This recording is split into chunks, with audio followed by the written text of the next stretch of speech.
Okay, hi. I've been asked to make a video on completing the square.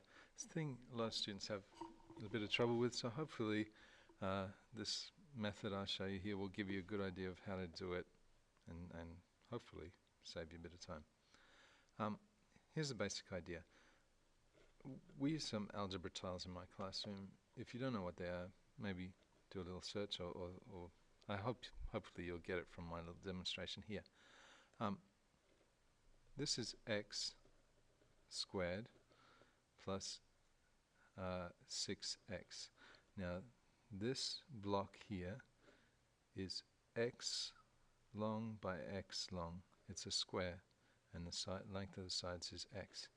These red things are rectangles. This long side is x, the short side is 1 unit. So this is the area of this blue thing is x squared. The area of each of these red things is x times 1, x. Okay, so x plus 6x squared could look like that, but that's not really helpful. More importantly, it could look like this. Okay, so we've almost got a square there. How do we complete the square? You fill in that gap. Okay, and what do we need to fill in that gap? We need 9 little squares that are 1 by 1, or one big square that's 3 by 3. Otherwise, 9. Okay, that's the basic idea. So a little test. What do I need to complete this square? I need one little square. So x squared, the blue thing, plus 2x, the two red things, plus 1. Gives you a bigger square, that's x plus 1 on this side by x plus 1 on this side. That's all completing the squares. Here's one more example. Alright, this is x plus 4. X plus 4. What do I need to complete the square? I need to add in 1, 2, 3, 4 to 16.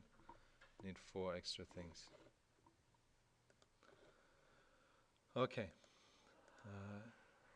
So, given what we just saw, what number do we need to put here? Well, we needed to split the 18 in 2, so it's going to be 9, so we're going to need 81. Okay, I'm not going to draw you a picture of that, but you can imagine what that would look like. Okay, the big square, then 9 on this side and 9 at the bottom, so you get 9 times 9, 81.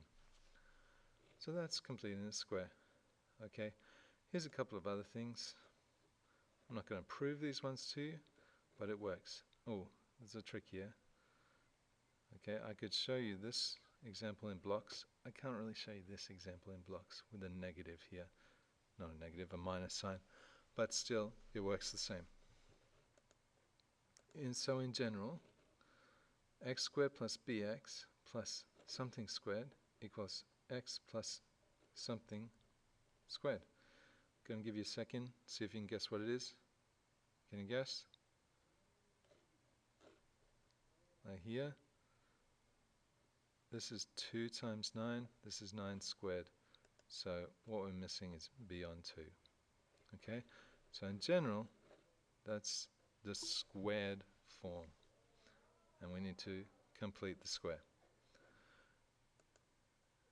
Here's a little quiz for you. Give you a second. Pause the video. See if you can answer it. Then we'll go through it. Okay, here are the answers. We just got to take half of this. Okay?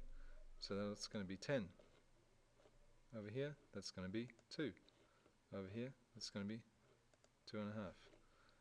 That's going to be 3. That's going to be 3.5. But what's going to go here? Well, it's this blue number squared. So that's going to be 100. That's going to be 4. That's going to be 6.25. That's going to be 9. And that's going to be 49 on 4. I didn't work that out. What's that? 12.25. Okay. That's completing the square. Okay, that's kind of the theory behind it. How would I use this to actually solve quadratics? Let's do, I think I've got 3 examples here. Okay, how would I solve this?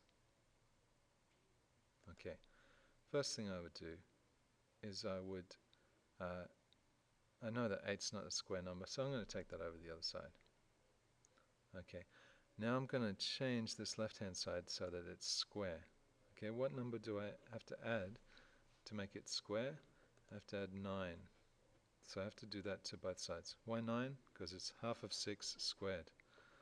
Okay, so there I've got x squared plus 6x plus 9 is x plus 3 squared.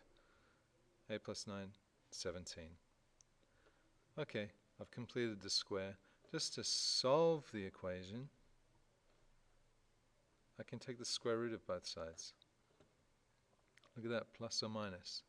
Give me two answers. Quadratics often have two answers.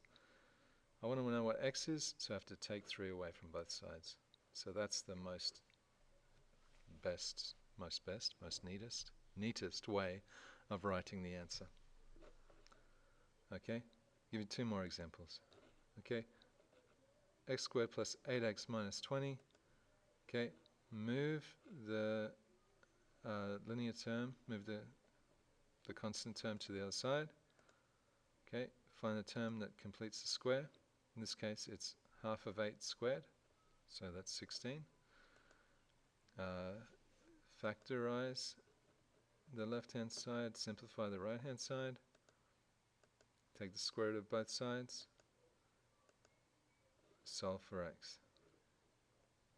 And there's your answer. X equals 2 or negative 10. Of course, if I was doing this, I would factorize it. I wouldn't complete the square. But the question says, by completing a square, so I have to use this method. One more example. This time, minus 3. So move the constant term to the other side. Complete the square. Factorize and simplify. Take the square root and solve. There's your two answers. Okay, I hope this little example demonstration has helped you, and good luck with completing the square.